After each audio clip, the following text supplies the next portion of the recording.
The rain hammered the canvas of the plague tent, a relentless drumbeat that drowned out the groans of the dying. In the black autumn of 1918, the Flanders fields were a quagmire of mud and blood, the air thick with the stench of wet wool, gangrene and cordite. Private Thomas Hale knelt beside a cot, his hands trembling as he wrung out a rag over a tin basin. The soldier before him, barely 19, convulsed under a tattered blanket, his face a mask of fever-slick sweat and wide, unseeing eyes. The tent was a cathedral of suffering. Rows of cots stretched into the gloom, each holding a man ravaged by the Spanish flu or torn by shrapnel. Lanterns swung on their hooks, casting jittery shadows that danced like spectres across the canvas walls. Hale's squad had been sent to this forward aid station near Ypres to deliver medical supplies, morphine, bandages, quinine that never seemed enough.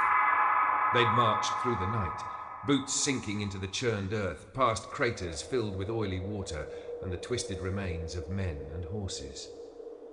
The orders were simple: drop the supplies and return to the line.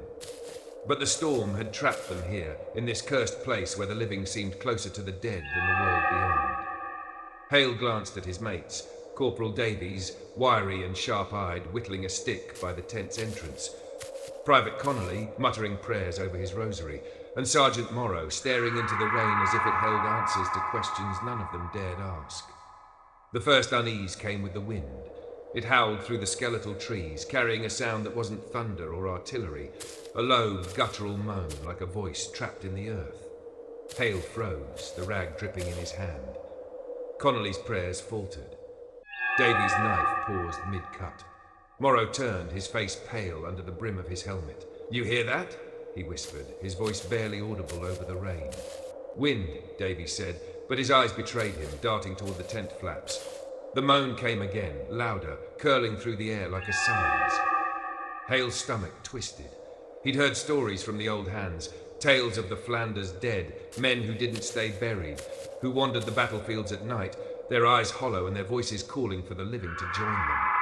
Ghost stories, he thought, born of too much rum and too little sleep. But now, in this tent, with the fevered soldier clawing at his blanket and muttering in a tongue Hale didn't recognize, those stories felt like warnings. The tent flap burst open, and a figure staggered in, rain streaming from his greatcoat. It was Private Ellis, the fifth man of their squad, who'd been sent to fetch water from the supply cart. His face was ashen, his eyes wild. "They're out there," he gasped, clutching the tent pole for support. "In the trees. I saw them, faces in the rain, watching me." Davies snorted, but his knife trembled. "You're knackered, Ellis. It's the storm playing tricks." "No," Ellis said, his voice breaking. "They weren't men. Not anymore. Their mouths, they were moving, but no sound came out. And the ground, it was moving under them, like it was breathing." Morrow grabbed Ellis by the shoulders, his grip firm, but not unkind. "Get a hold of yourself, lad. You're spooking the boys." But his eyes flicked to the tent flaps, and Hale saw the doubt there, the same doubt gnawing at his own heart. The night deepened, and the moans grew louder, no longer mistakable for wind. They seemed to come from all directions, seeping through the canvas, weaving into the fevered mutterings of the sick. Hale tried to focus on his task, changing the dressing on a soldier's leg wound, but his hands shook as the moans became voices, faint, fragmented, calling names he didn't know, names that felt like they belonged to the dead. Connolly dropped his rosary, his face pale as chalk. "It's the plague," he whispered. "It's not just killing them, it's waking something else." Morrow ordered them to stay put, to keep the lanterns lit and the tent secure. But the air grew heavier, the lanterns dimming as if starved of oxygen. Hale noticed the shadows now moved against the rhythm of the flames, stretching into shapes that weren't cast by any man in the tent. A hand here, a face there, flickering at the edge of vision. He blinked and they were gone, but the chill in his bones remained. Then came the first turning point. A scream tore through the tent, not from the sick but from outside, sharp and human, cut off abruptly. Morrow grabbed his rifle, Davies his bayonet. "Stay here," Morrow barked, but Hale followed, unable to stay in the tent with those shadows and voices. They stepped into the rain, the world a blur of mud and darkness. The supply cart was overturned, its contents scattered, bandages floating in puddles, vials of morphine shattered. And there, at the edge of the trees, was Private Ellis's helmet, half buried in the mud. No sign of Ellis himself. "Christ," Davies muttered, his breath visible in the cold. The moan came again, closer now from the trees. It wasn't one voice, but many, overlapping, a chorus of anguish that made Hale's skin crawl. Morrow raised his rifle, but his hands shook. "Back to the tent," he ordered, but as they turned, the ground shifted under their feet. Not the suck of mud, but something alive, pulsing, as if the earth itself were trying to swallow them. They stumbled back to the tent, barricading the flaps with crates. Inside, Connolly was on his knees, praying louder now, his voice a desperate chant. The fevered soldier on the cot was sitting up, his eyes locked on Hale, unblinking, his lips moving in time with the moans outside. "They want us," he rasped, his voice not his own. "They're hungry." Hale's heart pounded. He wanted to scream, to run, but there was nowhere to go. The tent was a trap, the forest a graveyard. Morrow tried to calm them, barking orders to check the supplies, to keep the lanterns burning, but his voice cracked, betraying his own fear.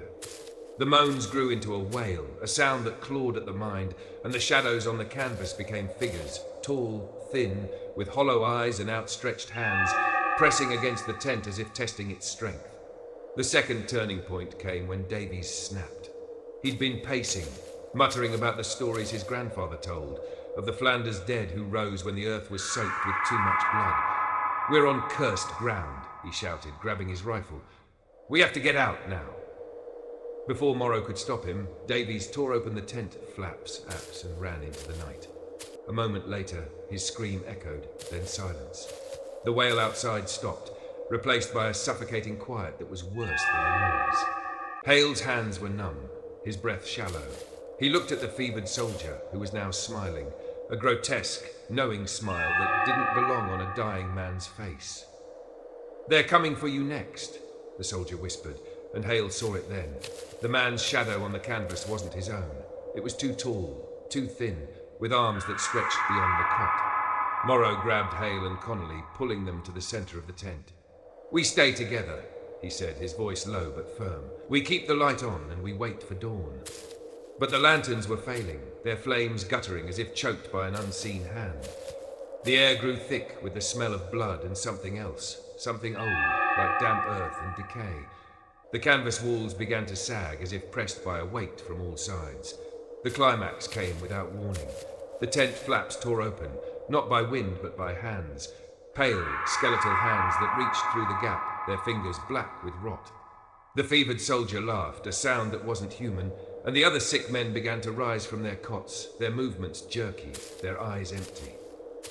Hale screamed, scrambling backward, his rifle useless in his hands. Connolly was sobbing, clutching his rosary as the shadows poured in, no longer confined to the canvas. They were men, or had been, soldiers in tattered uniforms, their faces half gone, their mouths open in silent screams.